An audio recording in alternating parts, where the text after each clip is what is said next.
नमस्कार मंडळी, तुम्हा सर्वांचं आपल्या नव्या कोऱ्या चॅनलमध्ये खूप खूप मनापासून स्वागत आहे. आता बघा, लवकरच अक्षय तृतीया येत आहे का नाही. मग विशेष आज आपण गव्हाची पुरणपोळी करणार आहोत. ही इतक्या छान सोप्या टिप्स वापरून ना, जेणेकरून तुम्ही पहिल्यांदा करायला घेतलात ना पोळ्या तरीसुद्धा परफेक्टच होणार बरं का. फक्त व्हिडिओ मात्र कुठेही स्किप न करता शेवटपर्यंत बघा. आणि हो, नवनवीन व्हिडिओ पाहण्यासाठी चॅनलला पटकन सबस्क्राईब करा. पोळ्या तर चांगल्याच फुलणाऱ्या झाल्यात. चला मग आता ह्या नेमक्या कशा बनवायच्या पाहूया. सुरुवातीला आपल्याला हवी चणा डाळ. तर 1 कप इतकी चणा डाळ घेतलेली आहे आणि वजनी प्रमाण सांगायला गेलं तर 200 ग्रॅम इतकी चणा डाळ घेतले. एका भांड्यामध्ये काढून घेतले आणि आता काय करायचं, 2 ते 3 पाण्यातनं ना चणा डाळ ही आपल्याला छान प्रकारे धुवून घ्यायची आहे. कारण डाळ खराब होऊ नये म्हणून पावडर फवारणी केलेली असते की नाही, म्हणून अशी धुवून घ्यायची. आता इथं माझ्याकडे वेळ नसल्यामुळे ही डाळ काय मी भिजत ठेवणार नाही. जर तुमच्याकडे वेळ असेल तर अर्धा 1 तास ही पाण्यामध्ये डाळ भिजत ठेवला तरीसुद्धा चालेल. आता इथं कुकर घेतलेला आहे, धुतलेली चणा डाळ काढून घेतले. आता ह्याच्यामध्ये पाणी घालायचं आहे. तर 1 कप चणा डाळ होती का नाही, त्याच्यासाठी 3 कप इतकं पाणी घातलेलं आहे. पण 3च कप कसं घालायचं म्हणून वर थोडंसंच पाणी घातलेलं आहे बरं का, म्हणजे 3.25 कप समजा. थोडंसंच मीठ घालूया चवीसाठी आणि थोडीशीच हळद घालायची, रंग छान येतो म्हणून. सर्व हे मिसळून कुकरचं झाकण लावून हा कुकर गॅसवरती ठेवायचा आहे आणि ह्याच्यात 3 ते 4 आपण शिट्ट्या काढून घेणार आहोत. तोपर्यंत आपण कणिक मळूया. त्याच्यासाठी इथं परात घेतले आणि बघा चाळण घेतले आणि सुरुवातीला 2 कप इतकं चाळणीमध्ये ना गव्हाचं पीठ घातलेलं आहे आणि नंतर अर्धा कप इतकं गव्हाचं पीठ घेतलं. एकूण 2.5 कप इतकं गव्हाचं पीठ घेतलं. गव्हाचं पीठ हे आपल्याला चाळूनच घ्यायचं आहे बरं का. गव्हाच्या पिठाच्या ऐवजी तुम्ही मैदासुद्धा वापरू शकता किंवा अर्धं गव्हाचं पीठ अर्धा मैदासुद्धा वापरू शकता बरं. आता ह्याच्यामध्ये घालायचं चवीसाठी मीठ, साधारण अर्धा चमच इतकं आणि थोडीशीच 1 पाव चमच इतकी हळद घालणार आहोत. आता पिठामध्ये मीठ हळद मिसळून घेऊयात आणि थोडं थोडं पाणी घालून कणिक मळून घेऊयात. बऱ्याच महिलांना ना मैद्याच्या आणि गव्हाच्या पुरणपोळीच्या तुलनेमध्ये मैद्याची पुरणपोळी करायला सोपी वाटते आणि गव्हाची कठीण वाटते, कारण का ती फुटली जाते का नाही म्हणून. हा जर व्हिडिओ तुम्ही शेवटपर्यंत पाहिला ना, तर पहिल्यांदा जरी पुरणपोळी करायला घेतलात ना, परफेक्टच जमणार, एवढी मी गॅरंटी देऊन सांगते बघा. म्हणजे तुम्ही अगदी म्हणणार, अरे एवढी सोपी आहे पुरणपोळी करायला, म्हणून नक्कीच करायला घेणार बरं का. पुरणपोळीसाठी मेन म्हणजे कणिक चांगली असावी, तरच पोळ्या आपल्या फुटत नाहीत आणि मऊ लुसलुशीत होतात बघा. पण ही कणिक म्हणजे ना खूप अशी मर्दून मर्दून मळावी लागते. शिवाय बरेच जण कुटून सुद्धा घेतात. पण आज तुम्हाला अशी छान पद्धत सांगणार आहे. पीठ तुम्हाला अति जास्त मळून घ्यायचं नाही, पीठ कुटून घ्यायचं नाही, मर्दत बसावं लागणार नाही. अगदी कमीत कमी वेळेसाठी परफेक्ट असं पुरणपोळीचं पीठ मळून होतं. आता ते कसं सांगू, काय करायचं आहे, इथं एक कॉटनचा रुमाल घेतलेला आहे, त्याच्यामध्ये मळलेलं हे गव्हाचं पीठ काढून घेतलंय आणि हे खाली भांडे घेतले बघा. आता जेवढी कणिक भिजते तेवढं आपल्याला पाणी घालायचं आहे आणि ह्या पाण्यामध्येच कणिक ठेवायची आहे बरं का. बाकीची तयारी करूचपर्यंत एक 20 मिनिटं तर ह्या पाण्यामध्ये कणिक ठेवायचे. आता ह्याचा रिझल्ट तुम्हाला मी पुढे दाखवतेच. तोपर्यंत कुकरच्या 4 शिट्ट्या झालेल्या आहेत. पूर्ण शिट्टीमधली हवा काढून घेतले आणि बघा डाळ शिजले का पाहूयात. तर मस्त अगदी पाहिजे तशी डाळ शिजले. पुरणपोळी करण्यासाठी डाळ खूप छान शिजलेली असावी, अगदी मऊसूद बघा मेनासारखी अशी, म्हणजे कशी पोळी छान होते. आता डाळ तर आपली शिजले. आता काय करायचं, खाली एक भांडे घेतले, वर चाळण ठेवले आणि डाळीतलं पाणी आहे ना तेवढं काढून घेणार आहोत. आता जर तुम्ही डाळीतलं पाणी ह्याच्यामध्ये आटवून घेतला तरीसुद्धा चालेल, पण आम्ही की नाही येळवणीची आमटी करतो, त्याच्यासाठी हे पाणी मी वेगळं करून ठेवलेलं आहे आणि 1 चमचा त्याच्यामध्ये डाळसुद्धा घालत आहे बघा. आणि हे जे येळवणी निघाले ते जरा बाजूला ठेवूया डाळीचं पाणी. आणि आपली जी शिजवलेली डाळ आहे ना चाळणीमधली, ती कुकरच्या भांड्यामध्येच काढून घेतली, कारण आता आपण डाळीला ना चरका देणार आहोत. दुसरं भांडं खराब न होता मी ह्या कुकरमध्येच डाळीला चरका देणार आहे. आता ह्याच्यामध्ये घालायचं गूळ. तर 1 कपला जर अशी कमी गूळ घातला आहे बघा, म्हणजे जेवढी डाळ तेवढा तुम्ही गूळ घेऊ शकता. म्हणजे पाव किलो जर चणा डाळ असेल तर पाव किलो गूळ घेऊ शकता, पण थोडीशीच मी कमी घेतले बघा. ती तुम्हाला गोड कमी पुरणपोळी आवडत असेल तर 1 कप चणा डाळीसाठी अर्धा कप गूळ घेतला तरीसुद्धा चालेल. पण पुरणपोळी म्हटलं की ही जरा गोड असावी तरच खायला छान लागते. आता हा कुकर गॅसवरती नेऊन ठेवला आहे. जसजसा गूळ वितळेल ना तसं हे मिश्रण पातळ व्हायला लागलं, बघू शकता इथे. आपल्याला सतत हलवत राहायचं आहे, गॅस खाली बारीक ठेवायचा आहे, नाहीतर हे जे आपलं मिश्रण आहे की नाही ते तळाशी लगेच लागू शकतं, करपतं, मग करपट वास येऊ शकतो. त्याच्यामुळे आपल्याला सतत हलवत राहायचं आहे बघा. आता हे पुरण आपलं परफेक्ट झालं की नाही ओळखण्याची तुम्हाला टिप्स सांगते. आता इथं उलटान मी उभं करून बघितलं तर उभं राहत नाही, पडतंय बघा. मग आणखीन एक 3 ते 4 मिनटं छान परतून घेतलेलं आहे बघा. अगोदरपेक्षा छान घट्टपणा ह्याला आला का नाही. आणि मधीत असं उलटान उभं करायचं, पडत नाही, म्हणजे हे आपलं पुरण परफेक्ट झालंय समजायचं. असं घट्ट पुरण होऊसपर्यंत तुम्हाला हे घोटून घ्यायचं, शिजवून घ्यायचं आहे बघा. छान उलटानं उभं राहते का नाही. आता गॅस इथं बंद केलेला आहे आणि ह्याच्यामध्ये ना वेलची आणि जायफळ ह्याची पूड घालून घेतली आणि मिसळून घेऊयात. तर आपण बघा डाळ शिजवताना मीठ घातलं होतं म्हणून इथं पूर्णामध्ये मीठ घातलं नाही. तुम्हाला हवं तर इथं थोडंसं चिमूटभर मीठ घातलं ना तरीसुद्धा चालेल. आता कुकर खाली काढून घेतलेला आहे. आता हे खूप गरम आहे का नाही, तोपर्यंतच ना आपण हे चाळणीने चाळून घेणार आहोत. थंड झालं की जर अशी कडक होतं बघा, मग ना आपल्याला हे चाळणीने चाळायला थोडासा त्रास होतो. मग गरम गरम असतानाच हे करून घ्यायचं आहे बघा. बघा तुम्हाला मी पुरणामध्ये मधोमध का नाही उलटानं उभा करून दाखवलं. छान उभं राहतंय का नाही, म्हणजे आपलं हे पुरण तयार झाले अगदी परफेक्ट समजायचं.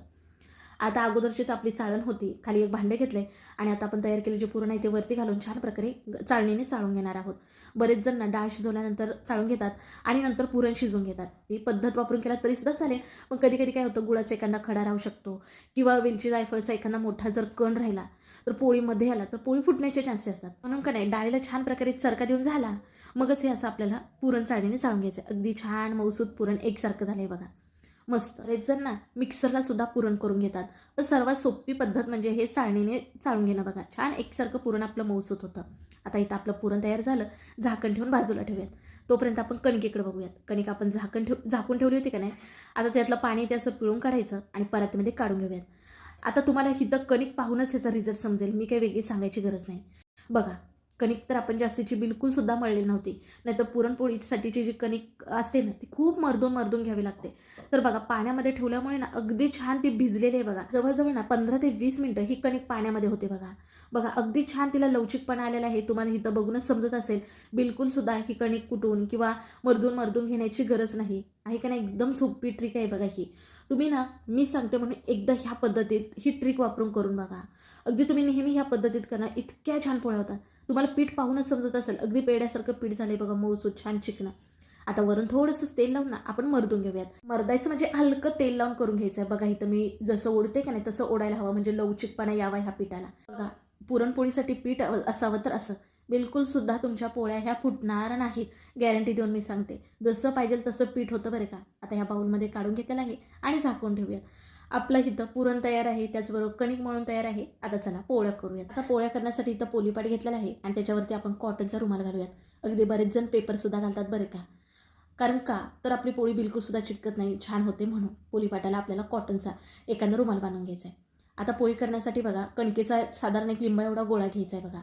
हातावरती छान गोल करून घ्यायचा आणि आता आपण ना जशी मोदक करण्यासाठी पारी करतो तशी पारी करून घेऊयात. म्हणजेच की आता आपल्याला हुंडा करायचा आहे का नाही म्हणून. आता ह्याच्यामध्ये आपल्याला पुरण भरायचं आहे. तर कणकेचा जो गोळा असतो तो छोटा आणि जो पुरण असतो का नाही त्याचा गोळा मोठा. बघू शकता इथं पुरण चांगलं मी मोठंभर इतकं घेतलेलं आहे. आणि बघा एका हाताने जी कणिक असते ना ती आपल्याला वर करायची आहे आणि जे पुरण असतं का नाही ते आतमध्ये दाबत जायचं आहे बघा. आता तुम्हाला इथे समजत असेल, वर सुकं पीठ गव्हाचं भरभरून ना हा उंडा आपण असा पॅक करून घेऊयात. तर तुम्हाला जर वाटलंच तर वर जे पीठ आहे का नाही गव्हाचं ते काढून घेतला तरी सुद्धा चालेल, किंवा अगदी मी तिथंच दाबून घेत आहे बघा. आता हा असं जरा हातावरती स्थापून घ्यायचा हा उंडा, म्हणजे पुरण दोन्ही बाजूला ना असं लागलं जातं बघा. म्हणून सुकं गव्हाच्या पिठामध्ये भुरभुरून ना लाटून घेऊयात. ह्याच्या अगोदर मी तेल पोळी कशी करायची हे सुद्धा दाखवलं बघा, म्हणजे जरा सुद्धा लाटण्याचा वापर न करता आपण तेल पोळी केली बघा. तर आज आपण पीठ लावून ही पोळी करत आहोत. आता बघा पीठ आपलं चांगलं मळल्यामुळे ना इथं बघू शकता अजिबात मी नाजूकपणे लाटत नाही, जशी चपाती लाटतो तशीच लाटून घेत आहे बघा. पोळी बिलकुलसुद्धा फुटत नाही, कारण आपलं तितकं पीठ छान मळलेलं आहे. जरासुद्धा ह्याच्यामध्ये मैद्याचा वापर केलेला नाही. आता पोळी अलटी पलटी सारखी करत राहायची, म्हणजे जिथं जाड वाटते ना तिथं पोळी लाटायची आहे. पोळीमध्येच जास्त लाटायची नाही, कडा ज्या असतात ना त्या झाडायच्या.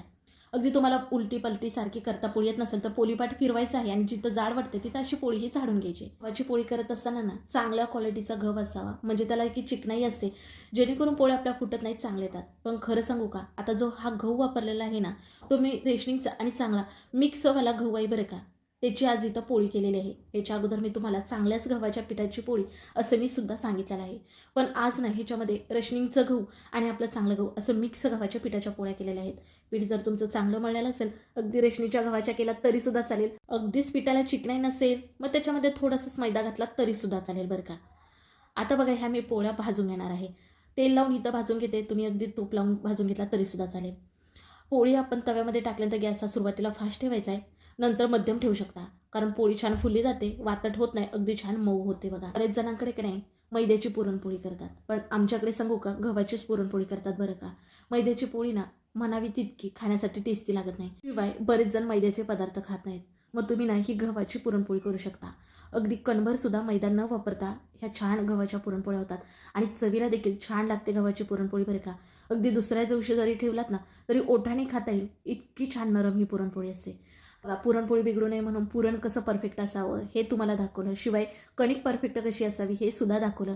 म्हणजे कसं तुमच्या बिलकुलसुद्धा पोळ्या ह्या फुटणार नाहीत किंवा बिघडणार नाहीत, वातट होणार नाहीत, अगदी छान फुलणाऱ्या होतात. अगदी तुम्ही पुरणपोळीमध्ये हळद नसेल घालत, नाही घातलात तरीसुद्धा चालेल, पण मी थोडंसंच ना रंगासाठी हळद घातले बघा. आता तुम्हाला मी बऱ्याच पुरणपोळ्या दाखवल्या, सर्व छान फुलतात. अगदी मला पलटी करता येत नाहीत ना, इतक्या फुलतात. तुम्ही आता इथे बघितलाच, मी काही वेगळी सांगायची गरज नाही. आपण घेतलेल्या प्रमाणामध्ये बघा 7 इतक्या पुरणपोळी झालेल्या आहेत. अगदी एक पुरणपोळी खाल्लीत ना तरीसुद्धा पोट भरेल अशा गुबगुबीत आपल्या पोळ्या झालेल्या आहेत. आणि जर छान प्रकारे मळलेले असेल ना तर त्याच्यामध्ये पुरण जितकं भरेल ना तितकं बसलं जातं. आणि पोळ्या बघा तुम्हाला एकही इथं फुटलेल्या दिसत नसतील. पोळी म्हटलं की सगळ्यांचीच फेवरेट बघा, कोणाला आवडणार नाही असं तर होणारच नाही. आपल्याकडे कुठलाही सणवार आला तर गोडाधोडामध्ये पुरणपोळीच केली जाते बघा. मग आज का नाही तुम्हाला इथं गव्हाची पुरणपोळी कशी करायची हे दाखवले. आता लवकरच अक्षय तृतीया येत आहे ना, मग नक्की तुम्ही ही पुरणपोळी एकदा करूनच बघा. आता पोळी तुम्हाला एक मोडून दाखवते. ज्यावेळेस इथं मी मोडत आहे त्यावेळेस तुम्हाला अंदाज येत असेल, अगदी सहज मोडली जाते बघा. पोळीच्या वरचं जे ओरण असतं का नाही अगदी पातळ नाजूक असतं, बघू शकता इथे. आणि पुरण बघा अगदी कडेपर्यंत भरभरून असं आहे. आता तुम्हीच सांगा मला ह्या पोळ्या कशा झाल्यात नक्की कमेंट करून. व्हिडिओ जरासुद्धा आवडला ना पटकन एक लाईक ठोका आणि व्हिडिओ शेअर करा बरे का तुमच्या मित्र मैत्रिणी परिवारामध्ये, म्हणजे कसं ते सुद्धा करून पाहतील. आणि हो, रोज रोज नवनवीन व्हिडिओ पाहायला आवडतील का नाही, मग आपल्या चॅनलला पटकन सबस्क्राईब करून घ्या बरे का. मी आशा करते की आजचा व्हिडिओ तुम्हाला आवडला असेल. चला मग पुन्हा भेटू अशा नवीन एका रेसिपीमध्ये. तोपर्यंत बाय बाय.